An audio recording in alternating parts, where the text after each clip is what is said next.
I ask you, what are one of the most common things you think of God? Just what comes to mind when I say, well, what do you think of God? And there could be a lot of things. There could be love, there could be compassion, there can be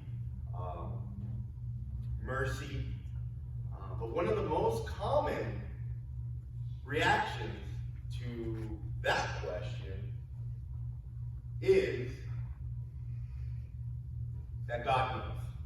God knows. Now, there are many ways that God knows, of course.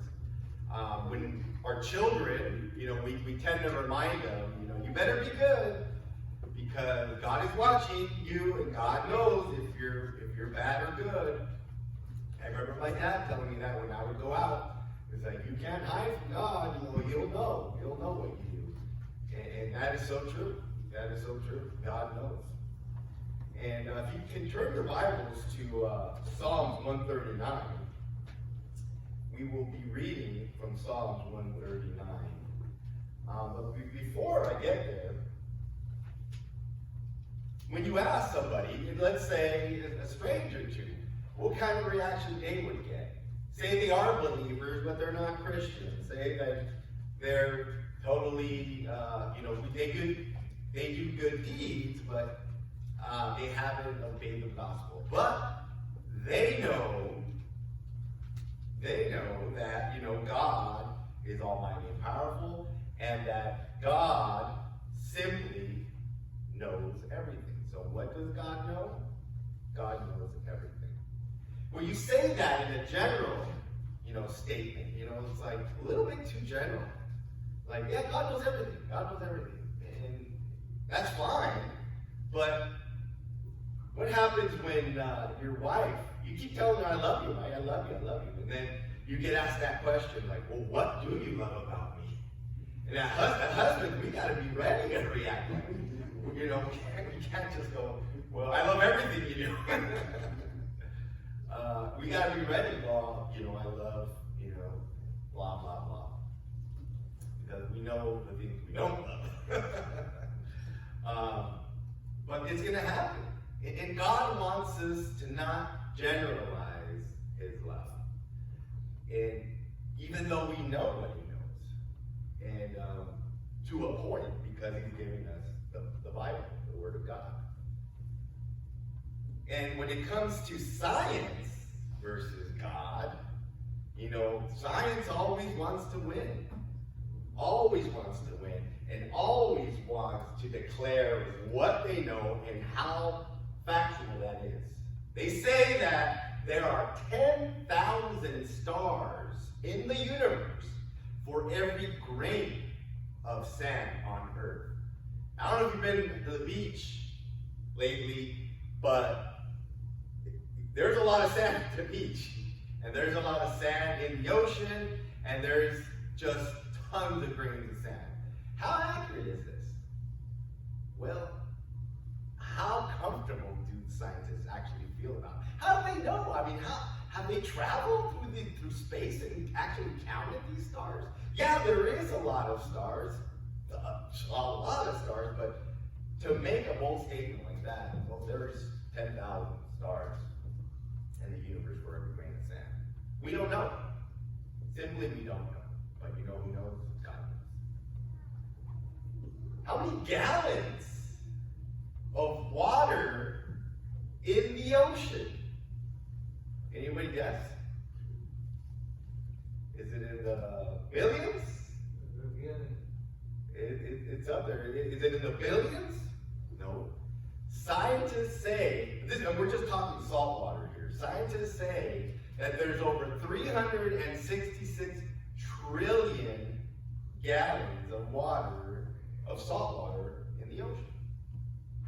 How true is that? How can we measure it? There's so much depth. There's so many places that we have not discovered, but we're guessing. Scientists are like, well, yeah, it's around there. They say we've only discovered 10% of the ocean and what the ocean's all about.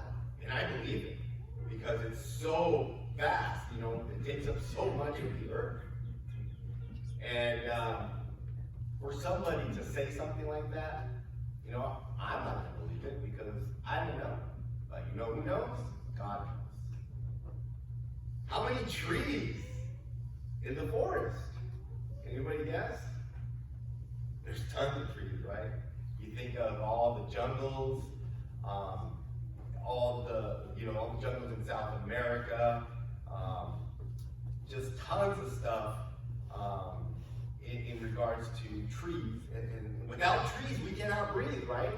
God gave us trees to breathe. And this is what scientists say. There's roughly a little bit over 3 trillion trees in the world. How accurate is that? I don't know. I can't tell. I haven't sat down or traveled throughout the world and tried to count all these trees. But according to scientists, they give a nice little rough estimate of about 3 trillion trees. Nobody knows. Nobody knows, but God knows. Here's the one that really baffles me and that really hits me is how God created the brain. And the brain is such a great creation by God. You just think about it. It's like, what made God think about a brain? You think about it, without a brain in the body, there is no life, right? There is no life. We also say without a soul, right? There is no life in the body. But without a brain, there is no function. You hear about people getting into car accidents or get hit in the head. And unfortunately, the doctors come and they say there's no activity in the brain. What does that mean? They say they are vegetables, meaning they're just sitting there and there's no activity. And unfortunately, as family members, you have to make that hard decision. Is to, they say is pull the plug. But when there is activity in the brain, there is so much going on in the brain. You do not blink without your brain. You do not move your fingers without your brain. You do not breathe without your brain. You do not see, touch, feel, taste without the brain. So many things are connected to the brain in regards to our bodies. If one of those fails, then that part of the body is not going to move. There's people that are paralyzed from half of their bodies. I know of brethren that have had strokes, and that happens because the brain stopped working. So it's not sending the signal. So complicated. They say we only use 10% of our brains, right? Why? Why? Because we don't know how to use the other 90. It's simply that. But God created this for a reason, and to have a mentality to think, to know, to love, to feel, and without our brains, that's not possible. Let's read Psalms 139, 1 and 2, verses 1 and 2. Psalms 139, verses 1 and 2. It reads, O Lord, you have searched me and known me. You have known my sitting down and my rising up. You understand my thought afar off. This is David speaking. Here's David telling God what he knows. God just doesn't want us to pray to him and ask him and thank him generally. Thank you for everything, God. Thank you for life. Thank you for this. That's great. But God wants us to tell him what we know about him, even though he knows. It's like, I did the deed. I've done it. I know I've done it. But I want to hear about it. I want to hear that you know. David recognizes that God knows him inside out. He's confessing it to him. He's letting him know. From the moment he sits to the moment he stands, he knows what he's going to do. God knows our brain. Without our brain, you don't sit. Without our brain, you don't stand. Right? And that's the reason God gave us brains. His deepest thoughts, he understands. How deep are your thoughts? Do you guys have any thoughts that are buried, locked up, chained up in the back of your head? You know, a lot of us have probably done some stuff that, you know, we tend to keep that locked up and you don't want to know about it. And we think we locked it away from everybody. Guess what? God just simply goes, and that lock falls, those chains fall, and he knows those thoughts. He knows what is in your thoughts. And that's what's so amazing about God. So that's why God wants us to have pure thoughts. Not ugly thoughts, not sinful thoughts. Because he doesn't want to discover those thoughts. I don't want him to, when he looks through my brain and looks through my soul, he sees evil. He sees danger of losing your soul. I want him to see love, compassion, respect for God. We forget this, brethren.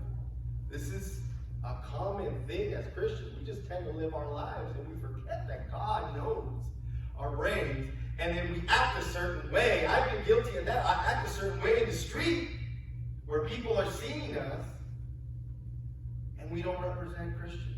We don't represent Jesus the way we should. And that's why we need to stop and check ourselves and realize that God knows. Forget about it. We get busy with our lives. We get busy with doing our everyday thing.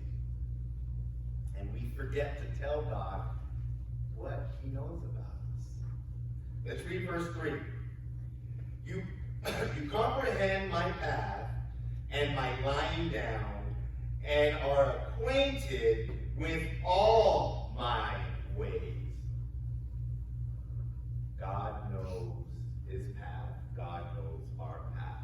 There's only one path to heaven, and that's God's path. He knows what path we should take. He knows what path we need to take.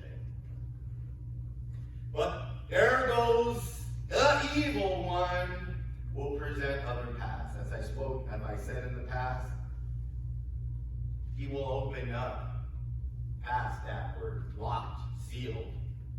And God wants us to just kind of surpass that. You know, just ignore them. Flee from evil. Run away. God knows. God wants us to take that path. And he hopes we continue to take that path. But if we choose not to, if we choose to just do it our way, like people say, it's my way or the highway, you know, it's not our way. It's God's way is the only way.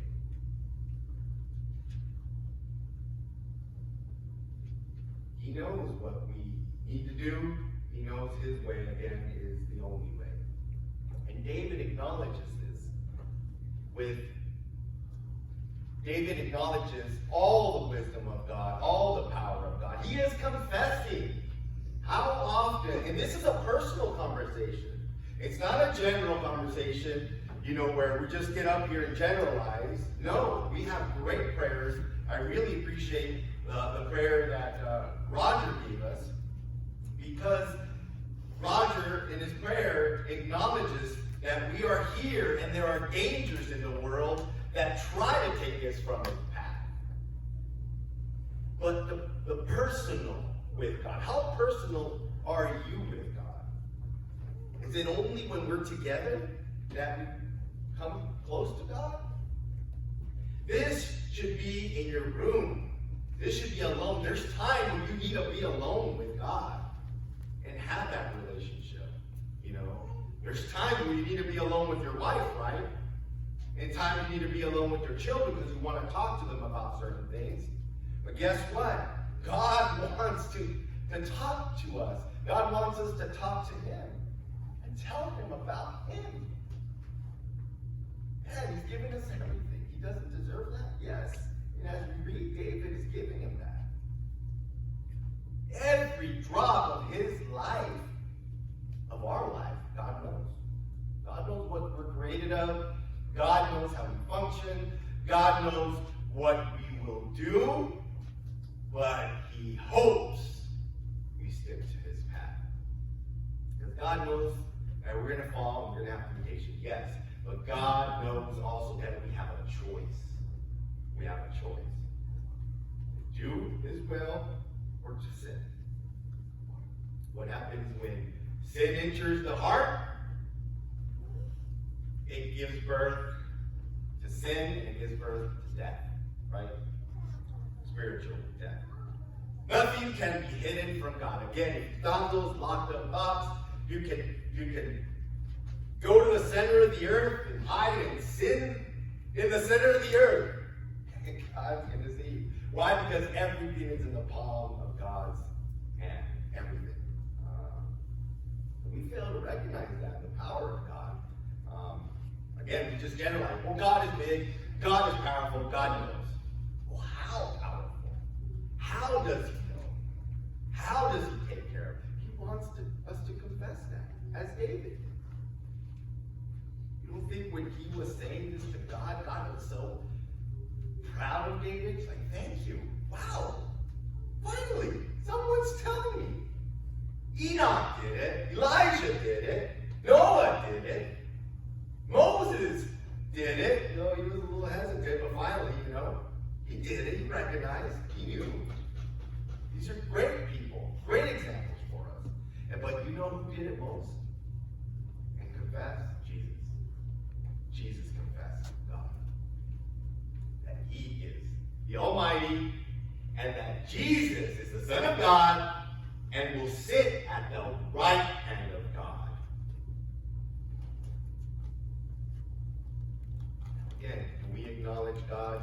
Do we praise him only when we remember? Just kind of like, well, okay, oh yeah, God, thanks for giving me life today, and thanks for the food that I ate. We forget that we pray for food. Sometimes we give thanks. God, this meal that you've given me today is going to help me have the energy to get through the day or to do my work at my job that you've given me. There's so many little details that line up that we forget to thank God for. Do we tell God what we think of him? Again, going back to David, telling him in detail. Or is God just an afterthought, like I said? Oh, when you get a chance to remember. When you go to bed, thanks God for everything you did to me today. Good night. I don't think that makes God very happy. But we've been faithful. We've been true. We did good things that day. God wants to know. God wants to hear it from our mouths, from our hearts, from our minds. So where do we stand? Where do we stand with them? If any time we need to change that and change the way we talk to our God and our relationship with him, the time is now. The time is now. Build that one-on-one relationship. Set that time apart. That you need to set apart. Sometimes it's like, well, I have a busy day. I forget. Now we actually don't have any excuses. You can put alarms, literally alarms on your phone every 30 minutes, every hour throughout the day, or 3 times a day, where you can get an alarm and say, oh, I need to go pray God, because I need to praise God because I need to do it. Because if we don't do it, we don't have a reminder we're not going to do it. There's different ways of doing it. If you got a great memory, then you know what? That's a blessing. Because we forget, we get through our days, we get through our rough days and everything, and then God ends up being an afterthought. But we got through our day. He gave us life. He gave us the energy to do what we needed to do, and yet we did not acknowledge him. Let's go to Psalms there, verse 4. For there is not, let me restart that again. Psalms 139, verse 4. For there is not a word on my tongue, but behold, O Lord, you know it all together. Know it all together. Not, you know some things, God, about me, but some things you don't know. You know, when you meet somebody or you become friends with somebody, there's only certain things you want to tell them, but you don't want them to know the past. You don't want them to know what you've been. But sometimes you got to bring that forward to show those who say, well, I cannot be saved because I've had an evil path in the past. No way, I've done this and that. You're perfect. You're a good Christian. Not realizing that we were also sinners and evil people at one point. Sometimes you gotta, even though you don't want to, you gotta bring forth so they can see, like, no way. You used to do that? No way. Yeah, but you know what? God changed me. God saved me through His Son, Jesus Christ. So if I can do it, you can do it. Everything comes from God. And as David says here in verse 4, but behold, O Lord, you know it all together. Not one word that comes out from our mouth He does not know. Out of David's mouth or out of our mouth, He does not know. And He knows what we need of it. Sometimes it's better just to, even though there's thoughts here and we want to spew it out, sometimes you just gotta suck it up. You know, everybody wants to give their opinion, everybody wants to judge. But remember, we have no right to judge. We can share comments, yes. There's a way to exhort brethren if they've been sinning, yes. But we have to do it with L-O-V-E, love. There's a way to do it. Not just spew negativity and put that brother even more down. Kick him while he's down, they say. There's no love there. God knows when we should speak. God knows when we should shut up. Everything is in the palm of His hands, from our voices to our hearts to our souls, everything. One day our souls will leave this earthly place and go to two places. Either two places. We got two choices. And I hope all our choices here, of course, is heaven. And for those that do not want to obey and just live your life as earthly as you want to, live it up. Live it up. Live that dream. Because life is short. Yeah, life is short. But heaven and hell is eternal. That's not going to be short at all. There's going to be suffering, torturing, or there's going to be greatness and amazing and beautifulness in heaven. I want to go there. And I know you want to go there. He is Lord and altogether knows everything. Again, confessing that to God. Confessing. Telling Him. Brethren, we need to build our one-on-one relationship. You know, I need to build it. And I'm saying this, I came up with the sermon because I need this. I need to build my one-on-one relationship with God. Because when I'm here during the week, I'm putting this together. I try. When I move on to the next slide, I want to make sure God gives me the knowledge. And I thank Him. And like, God, I know You're all powerful. God, please give me Your word through my head so I can understand it. And I try. It's not always, you know, sometimes, you know, I end up failing.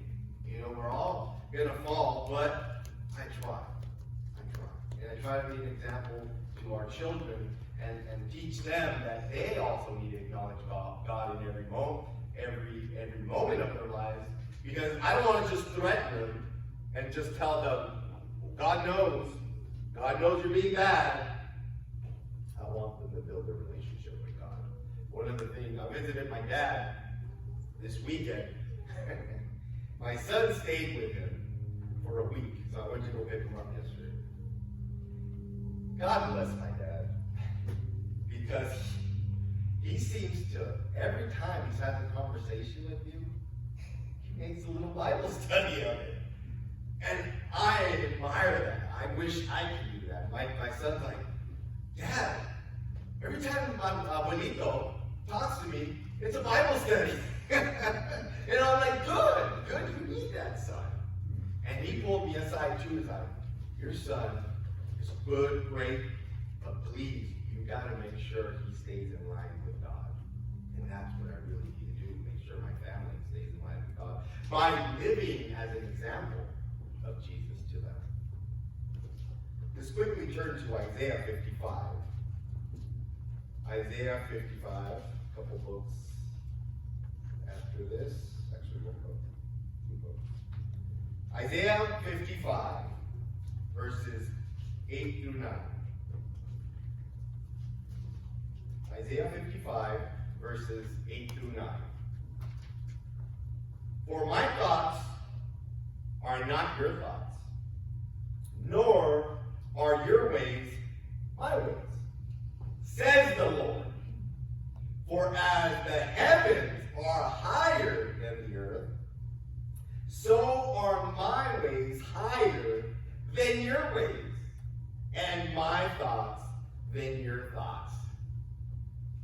What does that mean? It means we are nothing compared to God. We want to be, as humans, as scientists, we want to know that there's 10,000 stars for every grain of sand. We want to know that there's over 1 trillion gallons of water in the ocean, and there's more than 3 trillion trees on Earth. As scientists, we want to be right. We want to be the almighty powerful. We want to be at the top. I rank number one as a person, as the richest person in the world, and I have the power. Right here. As heaven is above the earth, his thoughts are not our thoughts. His ways are not our ways. He is superior. We can't even imagine. We can't even begin to imagine how powerful, how God's just one little simple thought of God can surpass the whole minds of the world. Just one little thought. He is everything. He is everything. Nothing can compare, family, to the knowledge, the power, the love, grace, and forgiveness that God has for us. And we need to acknowledge this. We need to confess this to God. Again, if we are not, I hate to say checking ourselves, but in a way we have to check ourselves as Christians because we easily can get dragged into the world. If we're lacking the knowledge of knowing God's power, the knowledge of knowing his love, we need to confess that, God, I know your great power. I know that today you put great thoughts in my mind to do that goodwill, to do whatever it may have been. Tell that person about Jesus. Read that verse to that one person because that stays here. You know, it probably only takes that one verse for that person to be converted. When we plant the seed, God waters it and God helps it grow. We got to the first 4 verses. I want to continue here in Psalms next week because there's so much stuff that we miss out as Christians, brethren. We have the opportunity to talk to God, the Creator. How excited would you be if you get to meet the President? How excited would we be if we get to meet the Queen of England? So nervous, so they, brethren, you have the opportunity to talk one-on-one with God, the Creator of all. If we're not getting goosebumps, when we're going to prayer, there's no passion there. There's no strong faith, no strong love. We gotta get ready, God, I'm gonna get ready right now. Boom. And just get into it with him. Tell him how you feel about him. He wants to know. I need to tell him how I wants to know what we know that he knows. Get it? A little confusing there. He wants us just to confess to him better. Build your relationship. I need to build my relationship closer to God every day. No matter if we're a child, no matter if we're middle-aged, no matter how old we are, the day we leave this earth, our relationship should be solid with God completely. I appreciate you being here this morning.